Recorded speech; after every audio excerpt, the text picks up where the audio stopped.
오늘 본문이 기록되어 있는 누가복음 22장은 예수님께서 제자들과 유월절 날 마지막 만찬을 나누시고 잡히시기 전에 감람산으로 가신 장면입니다.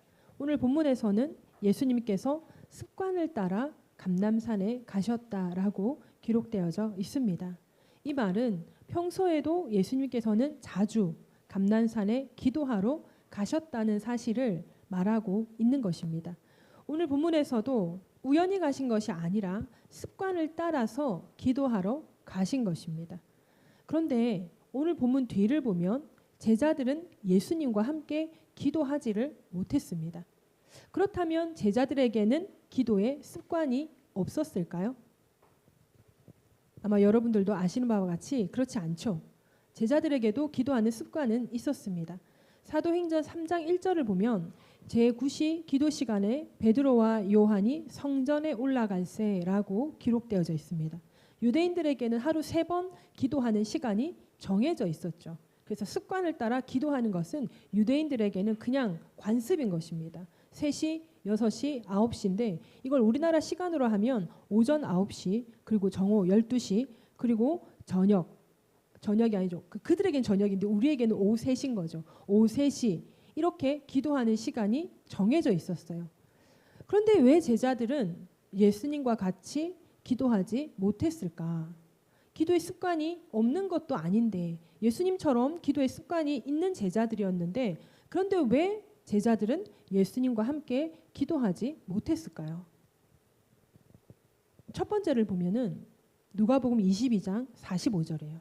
누가복음 22장 45절 우리 다 같이 합독해 봅니다. 시작. 기도 후에 일어나 제자들에게 가서 슬픔으로 인하여 잠든 것을 보시고 예수님께서 제자들에게 기도 후에 가보았더니 예수님께서 슬픔으로 인하여 제자들이 잠든 것을 보시고 라고 누가복음에는 기록되어져 있어요. 다른 복음서에서는 그들의 눈이 피곤하였다 또는 눈이 심히 무거웠다 이렇게 기록되어져 있는데 이 누가복음은 의사 누가가 기록한 복음서인 것입니다. 누가는 의사였던 것이죠. 그래서 의사인 눈으로 제자들을 보았을 때 그들이 왜 피곤하고 왜 그들의 눈이 무거웠는가를 지금 설명하고 있는 것이 그들이 슬픔으로 인하여 눈이 무거웠고 눈이 피곤했다라고 기록하고 있는 것입니다. 여기서 말하는 슬픔은 극도의 정신적으로 육체적으로 탈진된 상태를 말하는 것입니다. 이것은 현대 심리학에서도 말하는 것인데요. 극심한 스트레스로 인해서 무기력으로 이어지고 또 잠으로 이어지는 경우가 매우 많다고 현대 심리학에서는 얘기를 하고 있습니다. 지금 제자들은 예수님께서 말씀하셨죠. 내가 죽는다. 너희가 나를 버릴 것이다. 베드로가 나를 부인할 것이다. 너희들에게 시험이 온다. 사탄이 너희를 시험한다. 이거 얼마나 불편한 말이에요. 예수님이 죽는다 그러는데 베드로가 막 부인할 거라 그러는데 너희가 나를 다 버릴 것이다 그러는데 무슨 소리지? 우리를 그렇게 안 할 건데 왜 예수님은 우리를 그렇게 표현하시지? 그러면서 너무너무 마음이 불편한 거예요. 마음이 힘든 거예요. 중요한 것은 예수님이 죽으신대요. 내가 죽는다. 내가 심히 괴롭고 불편하니까 너희가 나와 함께 기도해달라. 왜 이런 말씀을 하시지? 제자들로서는 너무나 감당하기가 힘든 소식이에요. 너무나 충격적인 소식인 거예요. 왜? 예수님께서 메시아로 오시면 하나님의 왕국을 이룰 것이라 했는데 갑자기 하나님의 왕국을 이루어서 우리의 왕이 되어야 할 그 예수님이 내가 죽는다라고 말하니 그들은 얼마나 허무하겠냐는 거예요. 지금까지 로마의 박해 속에서 살다가 이제 드디어 우리 이스라엘 백성들이 구원을 받는구나라고 생각하고 있었는데 갑자기 그 구원자 예수님께서 내가 죽는다. 이건 그들에게는 정말 큰 충격인 것입니다. 그러니 그들로 하여금 큰 우울에 빠질 수밖에 없는 상황인 거예요. 그 큰 우울을 감당하기가 힘들다 보니 피곤해지고 영적으로 탈진이 오는 그런 상태가 된 것입니다. 그래서 제자들은 예수님과 함께 깨어서 기도하지 못했던 것입니다.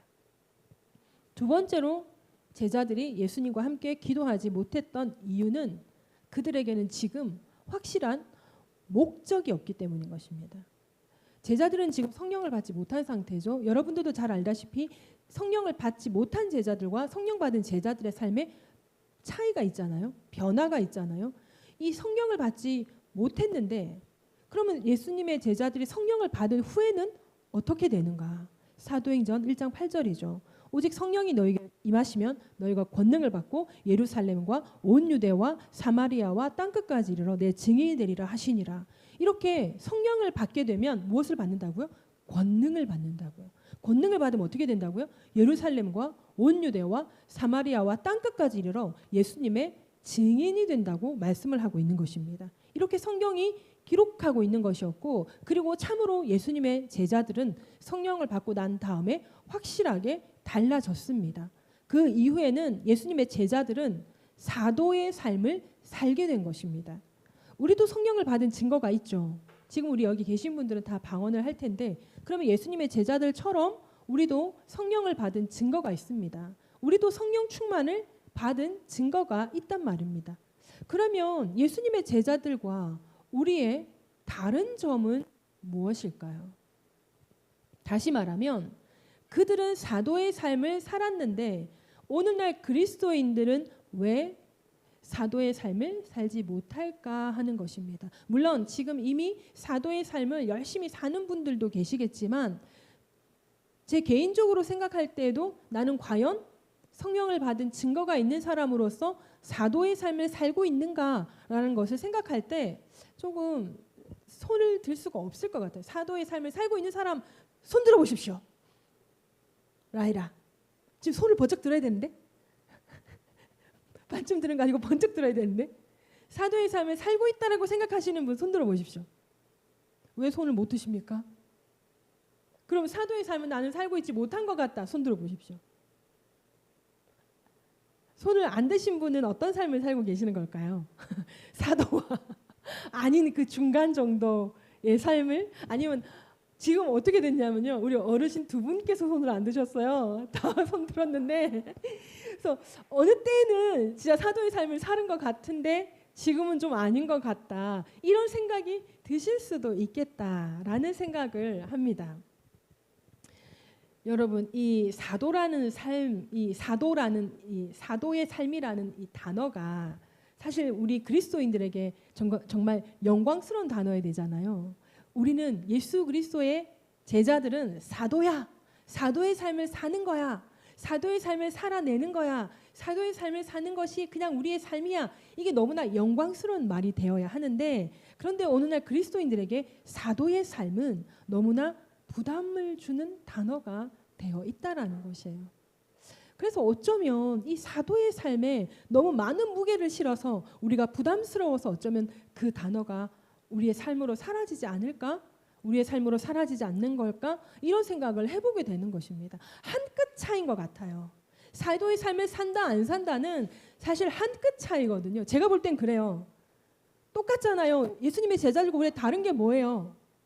우리가 성령 충만을 못 받았습니까? 성령 세례를 못 받았습니까? 똑같은 조건으로 성령 충만과 성령 세례를 받았다면 우리도 똑같이 사도의 삶을 살아내는 게 당연해야 되는 건데 오늘날 그러지 못하는 게 그 이유가 뭘까? 저는 그게 사도행전에 답이 있다고 봅니다. 사도행전에서의 삶과 오늘날의 삶이 똑같지가 않은 거예요. 우리도 차라리 이 사도시대, 그러니까 초대교회 시절, 그 시절에 우리가 살고 있다면 우리 그냥 당연하게 그냥 살 수 있을 거예요. 그런데 그때의 삶과 오늘의 삶의 배경이 너무나 차이가 있는 거죠. 너무나 다른 거예요. 우리가 그때의 삶을 지금 살 수가 없잖아요. 그럼 우리는 지금에서 사도의 삶을 살아야 되는 건데 이것이 비유적으로 우리에게 설명되어지는 부분이 너무 없지 않았나. 저도 그것 때문에 참 삶에 많은 무게를 짊어지고 살았던 1인인 것 같다라는 거예요. 그래서 어떻게 보면 막 이렇게 해야만 내가 사도의 삶을 사는 거고 예수님의 제자의 삶을 사는 거고 그래야만 되는 거야 라는 것이 제 삶 속에 너무 많이 있었다라는 생각을 한번 해봅니다. 그런데 사도의 삶, 예수 그리스도의 제자의 삶, 우리 일상의 삶, 이건 사실 똑같아야 되는 거거든요. 같은 거예요. 같은 거. 그러면 우리 일상의 삶이 사도의 삶이 되어야 된다는 거죠. 그럼 사도의 삶이, 자, 사도라는 단어부터 한번 볼까요? 그 사도라는 칭호가 원어로 아포스톨로스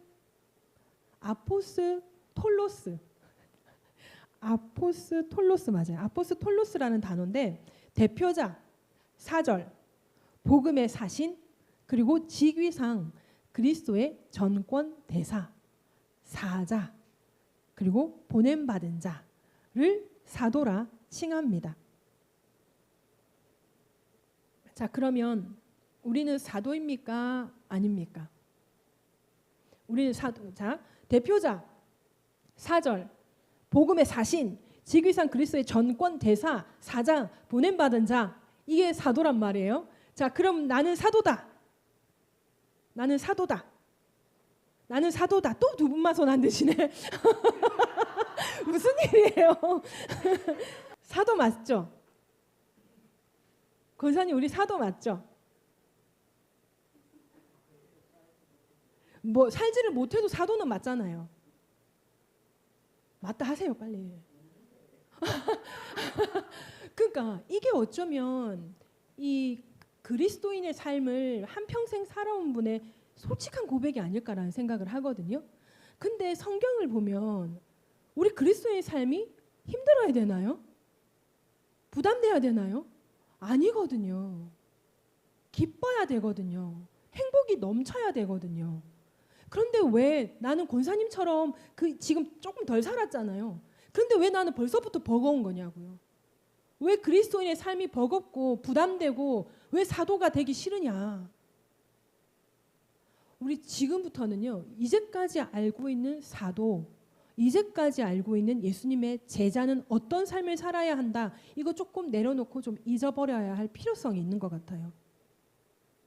우리는 그 시대의 사도의 삶을 사는 사람이 아니라 오늘날의 사도의 삶을 살아야 되고, 그 시대의 제자의 삶을 사는 것이 아니라 오늘날의 제자의 삶을 어떻게 살아야 하느냐, 이것이 우리에게 주된 이 목적이 돼야 되는 거죠. 그러니까 시대가 다른데 어떻게 똑같은 모양으로 살 수가 있겠냐. 한번 생각해 보세요. 지금 예수님의 12제자처럼 산다고 한번 생각해 보세요. 그게 말이 되겠어요? 안 돼요. 그때처럼 살 수가 없는 거예요. 왜? 우리는 이미 식민지가 아니거든요. 우리는 압박을 로마 같은 우리를 압박하는 대상이 지금 있나? 있나? 조금 다른 모양이잖아요. 그러니까 다른 모양이 있단 말이에요. 우리에게 다른 모양이 있는 거예요. 다른 모양이 있는 데서 우리가 어떤 삶을 살아야 되느냐. 이것도 선포를 하시는 분에 따라 포인트가 다르겠지만 저의 포인트는 이 포인트라는 거예요. 자, 우리는 사도냐 사도가 아니냐. 제가 다시 한번 성경 말씀을 가지고 옵니다. 마태복음 28장 18절에서 20절. 제가 읽어드리면 여러분 다 아시는 거예요. 예수께서 나와 말씀하여 이르시되 하늘과 땅의 모든 권세를 내게 주셨으니 그러므로 너희는 가서 모든 민족으로 제자를 삼아 아버지와 아들과 성령의 이름으로 세례를 주고 내가 너희에게 분부한 모든 것을 가르쳐 지키게 하라. 여기서 끝나는 게 아니죠. 볼지어다 내가 세상 끝날까지 너희와 항상 함께 있으리라 하시니라. 할렐루야. 자, 그러면 여기서 말하는 너희는 가서 모든 민족으로 제자를 삼아의 너희는 여기 우리가 포함이 됩니까? 우리 이제 한 번만 마지막으로 손 한번 들어볼게요. 자, 여기에 너희는에 나도 포함이 된다. 손 들어보십시오. 포함이 된다. 라이를 손 들었다 내렸네. 오, 왜? 요만큼만? 끄떡끄떡 하시니까 맞는 줄로 제가 노력을 하려고 하는 거죠. 아, 그러니까요. 예수님의 영을 안 보이려고 나가면 맞죠. 그게 맞는 것 같아요. 그 관점이 맞는 것 같아요. 항상 조심을 해야 된다라는 건 맞는 것 같아요. 우리가 너희에 포함이 되기 때문에 그러면 이 성경에 나오는 말씀으로 본다면 우리도 사도가 맞는 거거든요. 그래서 권사님도 조심하시는 거예요. 조심하는 이유가 바로 사도이기 때문인 거라는 거예요. 그러니 이 사도라는 것을 우리가 조금 펼쳐서 한번 생각을 해보자. 예수님의 제자들, 그 시대의 사도들은 이중의 삶을 살았나요? 하나의 삶을 살고 있었나요? 그들은 하나의 삶을 살고 있었어요. 그들의 자신의 모든 삶이 어디를 가든지 그 자신들의 삶을 살았어요. 사도의 삶인 거예요.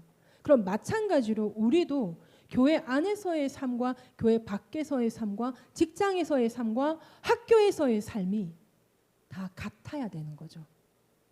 거기서 다 사도가 되는 거죠. 권사님께서 말씀하신 것처럼 거기서 이미 예수님 이름에 욕보이지 않으려고 조심해서 사는 게 바로 사도이기 때문이라는 거예요. 예수님의 제자들이 사도들이 얼마나 조심하면서 살았겠어요. 자기들끼리 우락 하다가도 자기들이 복음 전해낼 사람이 온다면 조금 자중하고 조심하고. 왜? 예수 이름 욕보이면 안 되니까. 예수 이름 높임을 받아야 되니까. 조심하는 삶. 그들이 사도의 삶인 거예요. 그리고 그들의 환경과 우리의 환경이 다르다. 그들의 배경과 우리의 배경은 다르다. 우리 시대에 우리 일상 속에서 우리는 사도의 삶, 다시 말하면 복음 전하는 삶을 살아야 하는 것입니다. 지금도 우리가 말씀으로 선포해야 돼요. 예수 믿으세요. 구원 받으세요. 말씀으로 선포를 해야 되는 세상이 맞습니다.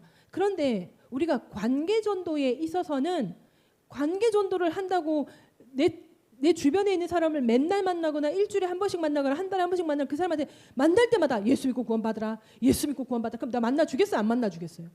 결국 안 만나줘요. 그럼 뭐 복음은 차단되는 거예요. 그들에게는 만날 때마다 예수 믿어라, 구원 받아라 이게 아니라 내 삶 속에서 내가 그를 만난 그 삶 속에서 내 말이 내 행동이 복음이 되어야 된다는 거죠.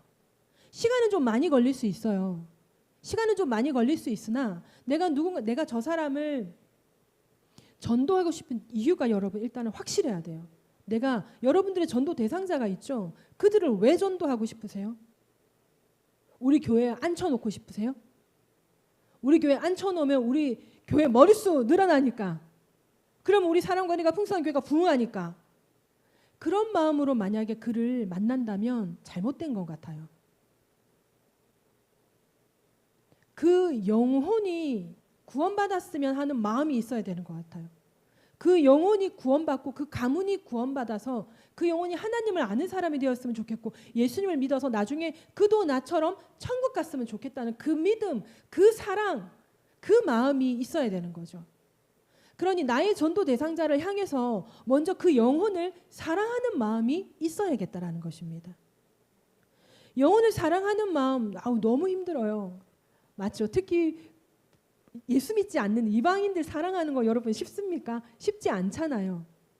그래서 그 영혼을 사랑하는 마음을 달라고 기도하는 것이 바로 그리스도인 사도라는 것입니다. 영혼을 사랑하는 마음. 사도 바울이 그와 같은 복음의 행진을 할 수 있었던 건 영혼을 사랑하는 마음이었어요. 그런데 사도 바울의 삶 가운데 나는 죄인 중에 괴수다까지 나오죠. 날마다 나를 쳐서 복종한다 그러죠. 그도 영혼을 사랑하는 게 쉬웠을까요? 아니죠. 그도 사람인데 그 문제 같은 짓을 하는 그 영혼들 내가 너에게 좋은 것을 전하는데 막 해코지를 하고 힘들게 하고 그런데 사도 바울이라고 좋겠습니까?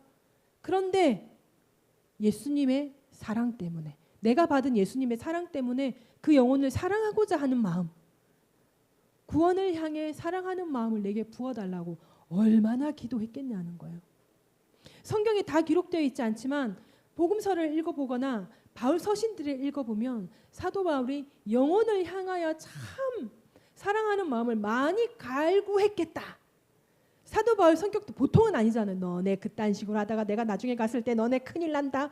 이 말 하고 있는 거예요. 서신서에 보면. 내가 또 가서 너희들한테 이 말 안 하게 너네 똑바로 해라. 내가 가기 전에 준비해라. 이거예요. 여러분도 다 아시다시피 사도 바울이 그래요. 서신을 계속 읽어보면은 사도 바울의 성격이 툭툭 튀어나오는 것 같아서 위로가 돼서 웃을 때가 있단 말이에요. 저도 성격이 더럽다 보니까 사도 바울의 그 더러운 성격 부분을 발견하면 위로가 돼서 저도 웃게 되는 건 거예요. 그러면 거기 뒤에 숨은 거 사도 바울도 영혼을 사랑하는 마음을 달라고 진짜 많이 기도했겠다. 왜냐? 사도 바울은 하나님을 사랑해서 그리스도인들을 잡아 죽이려 했거든요. 하나님을 사랑해서. 1차원적인 사랑이죠. 근데 사도 바울이 깨닫게 된 거예요. 하나님을 사랑하는 사람, 영혼을 사랑하여 그 영혼이 구원받는 길을 인도해야 한다. 사도 바울은 그걸 알았던 거죠. 그래서 사도 바울의 성격이라면 분명히 영혼을 사랑하는 마음을 달라고 엄청나게 기도했을 거예요. 우리도 내가 전도하고 싶은 영혼, 우리가 전도를 하러 갈 때 길에서 만나는 영혼, 그 영혼을 사랑하는 마음을 달라고 우리도 기도해야 하는 것입니다. 그래야 모르는 사람이라 할지라도 밖에서 만나는 사람들에게 내 얼굴과 내 표정과 한번 인사 나눌 때 그게 달라지는 거예요. 지나가다가 우리가 배너를 막 메고 가는 것을 보고 우리에게 관심 보일 때 안녕하세요 인사하는 거 있죠. 그 안녕하세요 인사하는 거에서 내 그냥 어떤 인사치레가 아니라 하나님의 사랑이 전해진다면 그 영혼에게는 변화가 생길 것을 여러분 저는 믿습니다. 그 영혼이 변화를 받아서 우리 교회에 온다면 너무나 좋은 일이겠죠. 그러나 하나님께서 보내시는 곳으로 간다면 그거 더 좋은 일인 거잖아요. 그러니 우리는요 항상 얘기하죠. 저도 많이 내려놓으려고 하는 거. 우리 교회 안에 열매 맺히는 거에 집중하면 안 된다라는 거예요. 그게 바로 뭐냐면 우리 교회 머릿수 채웠으면 좋겠는 거. 그 단지 그건 거예요. 우리 교회가 부흥을 했으면 좋겠다. 이거 우리 교회 머릿수 채우고 싶은 마음인 거예요. 요 끄다 앉혀놨으면 좋겠다. 저 영혼이 우리 교회 맞고 안 맞고를 떠나서 하나님께서 보내신 영혼인지 아닌지를 떠나서 우리 교회 머릿수 채웠으면 좋겠다. 이거 영혼을 향한 사랑의 마음이 없는 거예요. 정말 영혼을 향한 사랑의 마음을 가지고 하나님께 기도하다 보니까요. 그 영혼이 와야 되겠는 거예요. 왜? 내가 잉태하여 이 나의 영적인 자녀를 낳아야, 영적인 제자를 낳아야 되니까. 거기까지 가야 진짜 영혼을 사랑하는 마음이 있는 거겠구나. 나타나는 거겠구나. 내 안에서. 그런 생각을 하게 된 거예요. 그래서 우린 첫 번째로 영혼을 사랑하는 마음을 달라고, 내 베스트를 사랑하는 마음, 그 영혼이 정말 하나님을 믿어서 구원받기 위해서, 같이 천국 가기 위해서 그 영혼이 구원받았으면 좋겠는 하는 그런 사랑의 마음을 달라고 우리는 기도해야 하는 것입니다. 우리 말씀 한 군데 찾아볼게요. 사도행전 1장 14절입니다. 다 같이 합독합니다. 시작. 여자들과 예수의 어머니 마리아와 예수의 아우들과 더불어 마음을 같이하여 오로지 기도에 힘쓰더라. 아멘. 예수님께서도 습관을 따라 그렇게 기도를 하시더니 오늘 사도행전 1장 14절에서 여러분 이들이 왜 오로지 기도에 힘쓴지 여러분들 다 알고 계시죠? 이 제자들이 습관을 따라 예수님의 명령대로 아버지께서 약속하신 것, 그거 기다리느라고 오로지 기도에 힘쓰고 있는 거예요. 그러다가 어떻게 됩니까? 몇 날이 못 돼요. 성령 충만을 받고 성령 세례를 받고 예수님의 증인의 삶을 살게 되는 것입니다. 맞습니까? 이때 예수님의 제자들은 비로소 삶의 목적을 발견하게 된 것입니다. 성령을 받으면서 예수님께서, 하나님께서 우리에게 뭘 하라고 말씀하시는지 그 목적을 발견하게 된 거예요.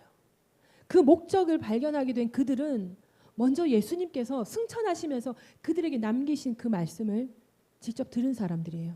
그리고 예수님과 함께하면서 예수님과 동고동락을 하면서 예수님께서 뭘 하라고 하시는지를 들었던 사람들인 거예요.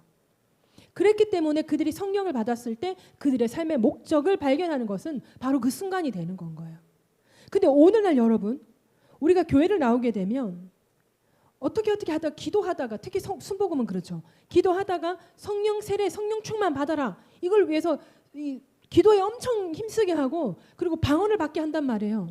여러분들이 방언을 받게 될 때 그때 예수님께서 나에게 삶의 목적을 확 넣어주실 수도 있지만 그 이후의 삶의 목적을 말씀, 예배를 드림을 통해서, 나눔을 통해서 신앙생활을 하면서 깨닫게 될 수도 있다라는 것이에요. 이게 바로 오늘날의 우리와 예수님의 제자들의 다른 점인 거예요. 그들은 먼저 예수님께서 무엇을 하라 하시는지 마태복음 28장 18절에서 20절의 말씀에서 그들은 먼저 들은 거예요. 뭘 해야 되는지. 그리고 사도행전 1장 8절에서 성령을 받으면 어떻게 된다고? 권능을 받고 예루살렘과 온 유대와 사마리아 땅끝까지 내 증인이 되리라. 이 말씀을 받은 거예요. 그리고 어떻게 됩니까? 마가의 다락방에서 기도하다 성령을 받고 그들이 각각의 다른 언어로 말을 하기 시작하였더라. 다른 언어로 말하기 시작하였더라. 거기서 말하는데 그들이 뭘 말하는지 여러분 여기 그건 기록되어 있죠. 이들이 어느 나라 말, 어느 나라 말, 어느 나라 말로, 어느 나라 말로 만데 저들이 뭐 어떻게 우리 방언을 하지? 어떻게 우리나라 말을 하지? 저들이 술에 취했나? 막 이렇게 될 때 그들이 했던 그 말, 그리고 그 이후에 베드로가 3,000명 앞에서 복음을 선포하는 그 성령이 충만한 가운데 복음을 선포하는 그것을 베드로만 한 게 아니라 예수님의 제자들이 그 베드로의 말씀 선포를 다 듣고 있었던 거예요. 저가 저런 위인이 아닌데 지금 성령의 충만을 받아서 하나님의 말씀을 하는구나. 예수님의 말씀을 대언하는구나. 무슨 말을 하고 있는지 그들은 들었다는 거예요. 그래, 우리가 살아야 할 삶의 목적은 바로 이거야. 베드로와 같이 저 말씀을 선포하면서 살아야 돼. 이것을 그들은 또 한 번 삶의 목적을 발견하는 것을 듣게 된 거예요. 이들과 우리의 차이점은 바로 이런 것입니다. 우리는 성령 세례와 성령 충만과 성령 세례를 먼저 받고 나중에 삶의 목적, 예수님께서 우리에게 주시는, 하나님께서 우리에게 주시는 그 삶의 목적을 발견하게 될 수도 있는 것입니다. 또 어떤 사람들은 목적을 먼저 발견하고 성령을 받기도 하는 것입니다. 이게 순서가 어디가 먼저인지를 알 수가 없는 거예요. 지금 중요한 것은 이겁니다. 그들이 비로소 삶의 목적을 발견하게 된 것처럼 우리도 어느 날 우리의 삶 가운데에서 사랑과 은혜가 풍성한 교회에 하나님께서 나를 심으셨다라는 확신을 여러분들이 가지고 계시다면 이곳 가운데서 하나님께서 나의 삶의 목적을 무엇으로 주시는가를 우리는 발견해야 한다라는 것입니다. 이 목적이라는 것은 다른 말로 목표이기도 하고요. 또 다른 말로 비전이고 꿈이기도 한 것입니다. 예수님은 이러한 목적, 이러한 목표, 이러한 비전, 꿈이 확실했던 것입니다. 마태복음 26장 38절에서 39절에 이런 말씀이 있습니다. 이에 말씀하시되 내 마음이 매우 고민하여 죽게 되었으니 너희는 여기 머물러 나와 함께 깨어 있으라 하시고 조금 나아가서 얼굴을 땅에 대시고 엎드려 기도하여 이르시되 내 아버지여 만일 하실만 하거든 이 잔을 내게서 지나가게 하옵소서. 그러나 나의 원대로 마시옵고 아버지의 원대로 하옵소서 하시고 마태복음 26장 42절에 다시 두 번째로 나아가 기도하여 이르시되 내 아버지여 만일 내가 마시지 않고는 이 잔이 내게서 지나갈 수 없거든 아버지의 원대로 되기를 원하나이다 하시고 아멘. 이때 예수님은 이미 지금 왜 예수님께서 이 고난의 잔을 마셔야 하는지 그 목적을 이미 알고 있는 거예요. 무슨 목표를 이루어야 하는지를 알고 있는 거예요. 하나님의 목적과 하나님의 목표가 무엇이고 그래서 예수님께는 비전과 꿈이 생긴 거예요.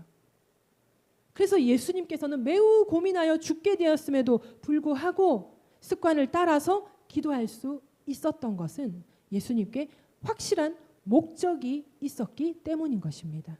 뭐죠? 우리가 너무나 잘 아는 바와 같이 바로 우리를 구원하시고자 하는 예수님의 목적, 하나님의 목적, 예수님의 비전, 꿈이 이미 있었던 것입니다.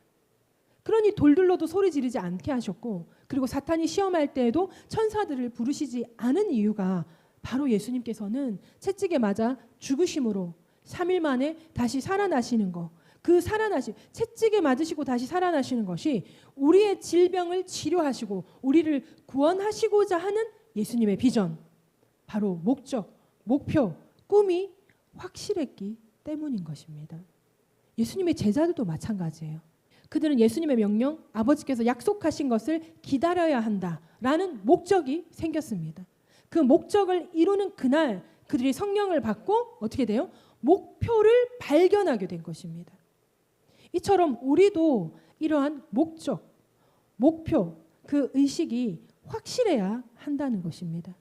하나님께서 우리에게 주신 비전을 여러분 기억하십니까? 하나님께서 우리에게 주신 비전을 여러분 기억하십니까? 우리 교회 좀 복잡했어요. 사명 선언문도 있고 비전도 있고 이 두 개가 조금 다르게 이렇게 있었어요. 그래서 하나로 합쳤어요. 제가 이제 곧 현수 막 바꾸라 할 거예요. 하나로 합쳤습니다. 성령의 권능과 말씀으로 예수님의 제자가 되어 지역과 열방을 복음화하는 천군만마 세계 비전. 성령의 권능과 말씀으로 예수님의 제자가 되어 지역과 열방을 복음화하는 천군만마 세계 비전. 우리는 세계 비전이 있지만 우리는 세계로만 나가는 것이 아니라 지역과 열방을 복음화해야 된다라는 거예요. 지역과 열방을 복음화해야지 열방과 지역을 복음화하는 게 아니라는 거예요. 예루살렘과 온 유대와 사마리아와 땅끝까지라는 것입니다. 그래서 우리가 지역과 열방을 복음화해야 하는 천군 만마 세계 비전이라는 것입니다. 이것이 나에게 우리에게 주신 하나님의 비전이고 꿈이라는 확실한 목적, 확실한 목표의식이 우리에게 생겨야 한다는 것입니다. 그래야 지금 여러분들의 일상 속의 삶에서 어떤 힘든 일을 만나고 어떤 어려운 일을 만난다 할지라도 내가 왜 이 힘든 일을 거쳐내고 당해내야만 하는지 그 목적, 그 이유, 내 삶의 이유를 발견하게 된다는 것입니다. 하나님께서는요, 우리에게 시련을 주십니다. 우리에게 고통을 주신다고요. 지난 시간에 말씀드렸죠. 욥은 하나님께서 인정한 사람이었음에도 불구하고 삶의 모든 것이 다 뒤집어지고 결국 자기의 몸까지 병을 얻어서 죽을 날만 기다리는 그런 상태까지 갔다라는 거예요. 하나님이 욥을 인정하니 사단이 더 질투를 하는 것입니다. 사단이 하나님으로 하여금 욥을 시험하게 만드는 것이죠. 그런데 그것은 우리가 성경적으로 말씀적으로 본다면 욥을 하나님께서 더 복주시기 위해서 하나님께서 허락하신 거예요. 그러니 이 욥기서는 이러한 하나님께서 허락하시는 고난이 있다라는 것을 보여주는 성경인 것입니다. 예수 믿으면 다 잘 돼야 되는 것 같고 예수 믿으면 복 받아야 되는데 왜 예수를 믿는데도 어려움을 당하고 시련을 당합니까? 예수 안 믿는 저는 막 돈도 많이 벌고 부자가 되는데 예수를 믿는 우리는 왜 이렇게 가난하고 불쌍하고 못 삽니까? 이렇게 얘기하는 분들이 있어요, 여러분. 우리가 그들과 같이 그들이 가지게 되는 그 부가 우리에겐 저주라는 것을 여러분 아셔야 돼요. 하나님께서 주시지 않는 복은 저주라는 것을 우리는 알아야 한다는 것입니다. 하나님께서 우리에게 복 주실 때 특별히 물질의 축복을 주실 때 여러분 연단이 참 크다라는 거예요. 왜냐하면 물질의 청지기가 되는 것이 가장 어렵습니다. 물질이 생기면 욕심이 그러니 두 주인이란 말이 성경에 두 주인이란 말이 왜 나오겠어요? 물질이 주인이라고요. 하나님이 주인 되어야 되는데 물질이 주인 된다고요. 물질만 있으면 돈만 있으면 모든 걸 내가 다 할 수 있을 것 같거든요. 실제로 우리 드라마 보면 이런 내용 얼마나 많이 나옵니까? 드라마 속의 이야기지만 사실 현실 속의 이야기이기도 하잖아요. 돈만 있으면 다 된다. 돈만 있으면 뭐도 살 수 있고 뭐도 사서 뭐를 어떻게 감추고 뭐를 어떻게 드러내고 다 할 수 있다. 이런 것들. 물질이 주인이 되는 거거든요. 그래서 물질의 청지기가 되는 것이 가장 힘든 거예요. 그래서 물질의 청지기가 되게 하시기 위해서는 하나님께서 여러 많은 연단과 환난을 당하게 하신다는 겁니다. 욥은요 당대 최고의 의인이라 그랬어요. 그는 두 번째 그 축복을 받기 전에 이미 주변 사람들에게 얼마나 많은 호의를 베풀고 사는 사람인지 몰라요. 자신의 물질을 자신의 것이라 주장하지 않고 많은 사람들을 도우면서 사는 욥이었다라는 거예요. 그러니 그 시험을 이겨낸 욥에게는 갑절의 은혜를 하나님께서 주신 겁니다. 왜? 욥은 갑절로 줘도 이 모든 것을 하나님의 뜻 가운데서 사용하는 지혜가 있으니까. 마찬가지로 오늘날 우리도 마찬가지예요. 내가 일을 해서 벌게 되는 것이 하나님께서 허락하셔서 벌게 되는 돈이라는 것을 여러분 우리는 알아야 되잖아요. 그러니 우리가 이 물질을 하나님께서 어떻게 쓰셔야 된다는 것을 여러분들 하나님께서 듣고 알고 그 물질을 사용하면 하나님께서 그 물질을 주신다라는 거예요. 이번에 저는 또 어떤 분을 통해서 물질을 공급받았어요. 갑자기 연락이 오셔서 잘 지내느냐, 제가 이제 입원했고 태우는 걸 아시니까 그러시더니 계좌번호를 부르라는 거예요. 그래서 뭐하러 보낼라 그래요. 막 이런 입씨름하기 싫어서 어차피 보내려고 결정하시고 연락을 하셨는데 뭐 입씨름하는 거 너무 막 형식적이잖아요. 그래서 입씨름 안 할게요 목사님 하고 계좌번호를 알려줬어요. 근데 제가 생각한 것보다 너무 많은 금액을 보내신 거예요. 그래서 목사님 무슨 금액을 이렇게 많이 보내셨어요? 라고 했는데 어떤 분이 물질을 사용하라고 이거를 목사님 어디 필요한데 사용하세요 라고 물질을 주셨는데 기도하는 가운데 제가 생각이 났다는 거예요. 근데 그분이 이게 처음이 아니에요. 그분이 보면은 꼭 제가 필요할 때마다 그렇게 기도하셔서 목돈을 저에게 주시는 분이었어요. 신학교 때도 그때 학비가 없었어요. 그 학기에 학비 낼 돈이 없었어요. 그래서 고민하고 있는데 어떻게 될지 막 졸업여행도 가기 싫고 막 졸업여행 갈 돈 그거 지금 내가 갖고 있다가 학비에 보탰으면 좋겠는데 총무여가지고 졸업여행을 가야 되는 건가요? 안 갈 수가 없는 거예요. 그래서 목사님한테 얘기를 했는데 저희가 안 가면 학비 낼 수 있는데요, 목사님. 그러면서 얘기를 했는데 그러면 안 된다. 총무니까 가야 된다. 갔어요. 갔다 오는 날 학비를 딱 학비를 주시더라고요. 그분을 통해서. 그리고 그 이후에도 그런 적이 있었어요. 그리고 이번에 또 세 번째인 것 같아요. 이렇게 공급을 해주시는 거예요. 이번에 안 그래도 제가 조금 필요했었거든요. 이렇게 저렇게 좀 필요했었는데 공급을 해주시는 거예요. 너무너무 감사하죠. 제가 그분을 향해서 깨닫는 게 항상 그거예요. 내가 저분과 같이 물질에 해탈해야 되는데 저분은 기도해서 돈 받아서 헌금을 그러니까 교회가 아니고 딴 데서 받는 거예요. 받아서 아프리카로 보내시고 이러면 누군지 알겠네. 들통났네 누군지. 그걸 보내시는 분이에요. 아프리카에 이 돈이 필요하다. 그럼 그래가지고 기도해서 받아서 보내는 거예요. 제 주변에 이런 사람 또 있거든요. 그들은 카드를 메꿔 가면서 막 카드 돌려가면서 살면서 물질이 들어오면 막 그렇게 흘려보내는 사람이 제 주변에 또 있거든요. 그러니까 그렇게 그거를 공급받고 그분들의 그 모습을 볼 때마다 제 자신이 참 부끄러운 거예요. 나는 언제쯤 되면 저분들처럼 되려나.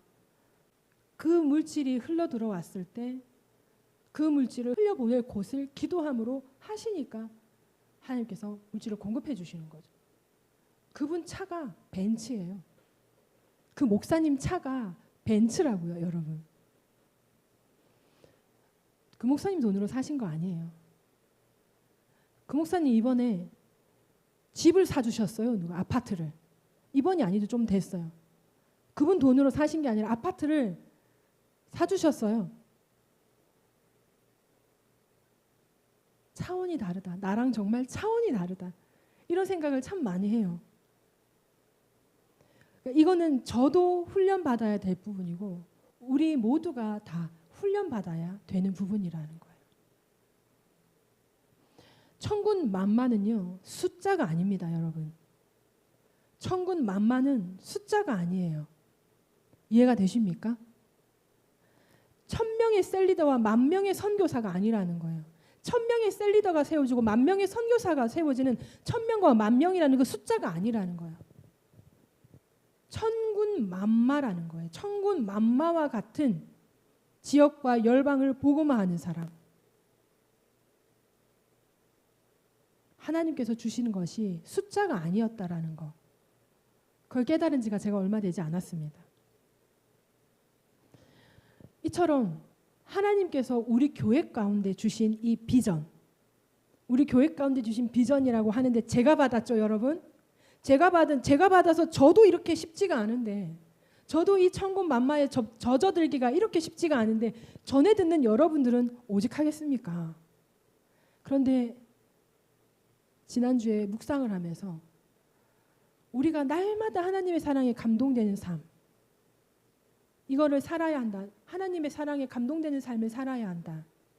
그리고 우리는 예수사랑 가족 공동체를 이루어야 한다. 여기까지 나갔는데 비전을 제가 계속 선포하지 않았더라고요. 비전을 비전답게 선포할 수 있는 날, 그날을 제가 엄청 기다렸어요. 이번에 드디어 하나님께서 마음을 주시더라고요. 강하게 주시더라고요. 우리가 비전으로 하나 되어야 하는 공동체가 되어야 하는 이유는요, 하나님께서 하나님의 일을 이루시고 우리로 하여금 하나님의 축복, 하나님의 은혜가, 하나님의 사랑이 흘러 넘치게 하시기 위함이라는 것입니다. 그러므로 이제 여러분, 우리는요 성령의 권능과 말씀으로 예수님의 제자가 되는 것. 성령의 권능과 말씀으로는 뭐죠? 기도와 말씀인 거예요. 예수님의 제자가 되는 삶. 기도를 좀 못한다. 그럼 집에서 말씀 많이 읽으시고, 또 기도를 많이 하다 보면 말씀을 또 좀 읽을 시간이 없을 수 있어요. 기도와 말씀이 항상 같이 가면 좋지만 여러분, 오늘날의 삶을 살면서 기도와 말씀이 같이 가기는 쉽지가 않아요. 그 기도와 말씀을 하나로 묶어서 기도를 반 했으면 말씀을 반, 이런 삶을 사는 게 정말 쉽지가 않다는 거예요. 어떤 때는 기도가 막 잘 되고 어떤 때는 말씀이 잘 돼요. 말씀이 잘 읽어진다고요.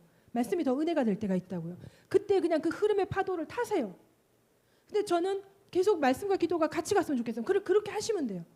그게 안 될 때는 어느 날은 말씀을 열심히 읽고 어느 날은 기도를 열심히 하고, 누군가에 구애받지 않고 내가 말씀과 기도에 이와 같이 예수님의 제자가 되어야 한다라는 것입니다. 그리고 예수님의 제자가 되어서 먼저 지역, 내 주변이죠. 예루살렘과 온 유대와 사마리아니까 내 지역을 그리고 열방을 복음화하는 그 천군만마 세계 비전이 그 하나님께서 우리 교회, 우리 목사님을 통해서 주신 비전이 나의 비전이 되어야 하는 것입니다. 하나님께서 우리 목사님에게 주신 비전이 여러분 나의 비전이 되어야 하는 것입니다. 이것이 강하게 내 마음에 사로잡힐 때까지 여러분 기도하셔야 돼요. 영혼을 사랑하는 마음 첫 번째였죠. 영혼을 사랑하는 마음을 받기가 쉽지가 않습니다. 영혼을 사랑하는 마음을 받기 위해 열심히 기도해야 되고 천군 만마 세계 비전이 나의 비전, 하나님의 비전, 하나님께서 우리 목사님을 통해서 주신 그 비전이 나의 비전이 되고 우리 비전이 될 수 있도록 여러분 그 마음이 불일 듯 일어나도록 우리는 기도해야 한다는 것입니다. 이거는 기도하면 됩니다. 제 경험이에요. 영혼을 사랑하는 마음을 달라고 도저히 사랑할 수 없는 영혼이 있었어요. 나를 모함하기까지 했어요. 그 영혼을 사랑하는 마음을 달라고 그렇게 기도하는데 미움밖에 마음에 안 생겨요. 너무너무 미운 거예요. 어떻게 안 믿겠습니까? 나를 모함하는데 뒷구멍에서 나를 욕하고 다니는데 내가 뻔히 다 알고 있는데 내 얼굴 보고 인사도 안 하는데 건방지 청년이었어요. 나이가 아주 어린 청년이었어요. 얼마나 건방져요. 청년이 담당 전도사인데 인사도 안 하고 뭐가지 빳빳이 들고 가는데 그거 막 뭐라 해야 되는데 뭐라 하지도 못하고 얼마나 그랬겠어요. 한번 뭐라 한다고 되는 게 아니니까.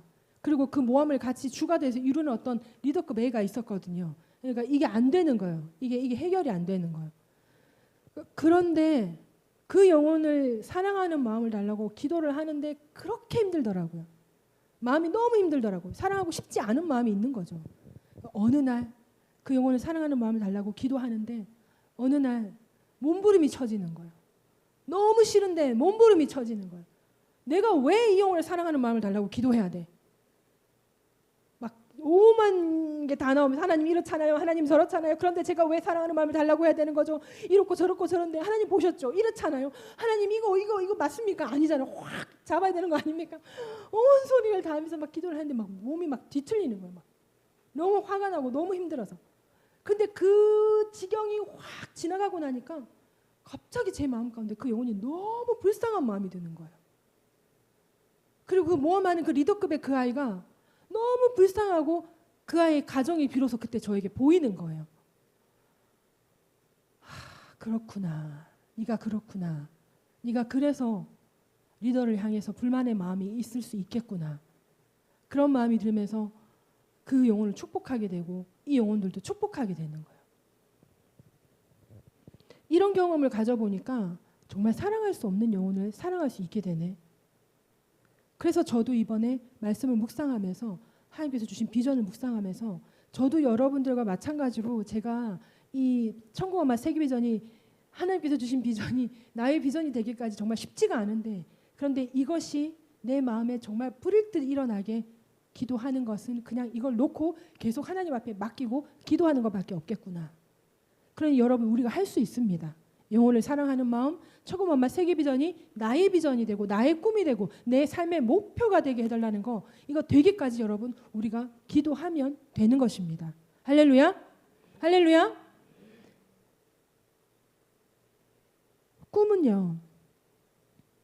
할 수 있는 것을 꿈꾸는 것이 아니죠. 꿈은 할 수 있다 없다를 계산하지 않습니다.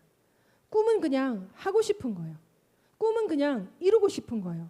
그렇기 때문에 하나님의 꿈이 나의 비전이 되고 우리의 비전이 되어야 하는 것이에요. 그렇게까지 우리는 뭐 해야 된다고요? 기도해야 하는 것입니다. 빌립보서 2장 13절에 너희 안에서 행하시는 이는 하나님이시니 자기의 기쁘신 뜻을 위하여 너희에게 소원을 두고 행하게 하시나니. 할렐루야. 이 무슨 말입니까? 자기의 기쁘신 뜻을 위하여 자기의 기쁘신 뜻 하나님의 기쁘신 뜻을 위하여 너희에게 소원을 가슴에 소원을 넣어주고 그것을 행하게 하신다고요. 그러므로 천국엄마 세계 비전 하나님께서 우리 교회 가운데 주신 비전이고 그러면 우리가 이것을 놓고 기도할 때 하나님께서 우리가 행하게 하실 줄로 믿습니다. 우리 교회의 비전이 나의 비전이 되고 우리의 비전이 될 때 우리의 삶은 어떻게 될까요? 요셉처럼 어렵고 불행한 가운데서도 형통한 삶이 될 수 있는 것을 믿으시기 바랍니다. 오늘 기도하실 때 기도해야 하는 것이 바로 이거예요. 영혼을 사랑하는 마음을 주님 주시옵소서. 하나님의 꿈이 나의 비전이 되도록, 하나님께서 주신 우리 교회의 비전이 나의 꿈, 우리의 꿈이 되도록 우리는 기도해야 될 것입니다. 꿈이 있는 사람은 망하지 않습니다. 꿈이 있는 사람은 절대 무너지지 않습니다.